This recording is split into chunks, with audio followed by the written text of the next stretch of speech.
Congrats, is a good. కొత్త అమ్మాయిన బాగా చేయించారు. సో రాజేష్, ఓహో వెనకాల ఇంత ఉందన్నట్టు నా సినిమాలన్నీ 10 సార్లు 20 సార్లు చూసి ఈరోజు సక్సెస్ఫుల్ ప్రొడ్యూసర్ అయ్యా. గుడ్. అంటే ఇన్స్పిరేషన్. ఇప్పుడు నాకు అంతే, నేను సినిమా ఫీల్డ్లోకి వచ్చినప్పుడు నాకు రామానాయుడు గారు అన్న, శ్యామ్ ప్రసాద్ రెడ్డి గారు, ఎంఎస్ రెడ్డి గారు, వీళ్ళందరినీ చూస్తే నాకు ఒక ఇన్స్పిరేషన్. అంటే నిర్మాతగా ఏదైనా మనం ఏం పార్టిసిపేషన్ చేయగలుగుతాం ఒక సక్సెస్ రావడానికి అని.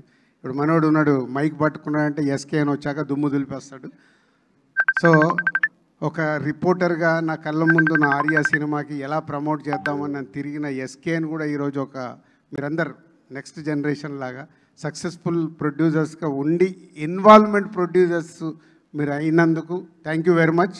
నిర్మాత ఇన్వాల్వ్ అయి తీస్తే రిజల్ట్ ఒకరోజు తప్పు జరగచ్చు, మళ్ళీ తప్పు జరగదు, సక్సెస్ఫుల్ సినిమా వస్తుంది.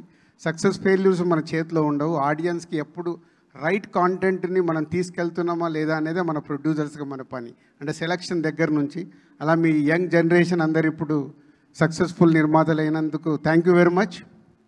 అండ్ కే ర్యాంపుని దివాళీలో 4 సినిమాలు వచ్చిన నంబర్ 1 సినిమాగా నిలబెట్టినందుకు ప్రేక్షకులకి thank you very much. And congratulations whole team.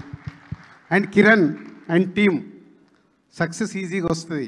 ఈజీగా అంటే కష్టపడితే సక్సెస్ వస్తుంది, నెక్స్ట్ దాన్ని నిలబెట్టుకోవడం చాలా కష్టం. Keep it up. ఎందుకంటే సక్సెస్తో మనకు అన్నీ వస్తాయి, అది వదిలేస్తాం. ఇందాక అదే సాయి రాజేష్తో చెప్తున్నాను, 47 డేస్లో సినిమా తీసామంటే ఎస్, మీరు కష్టపడ్డప్పుడు 47 డేస్లో సినిమా తీస్తారు. నెక్స్ట్ సినిమా కూడా ఇలాగే తీయండి, నెక్స్ట్ సినిమాకి మార్చుకోకండి. ఎందుకంటే మొదటి సినిమా మీకు ఏదైతే ఇచ్చిందో దాన్ని ఇన్స్పిరేషన్గా పెట్టుకుంటే మీకు సక్సెస్ఫుల్ కంటిన్యూ అవుతాయి.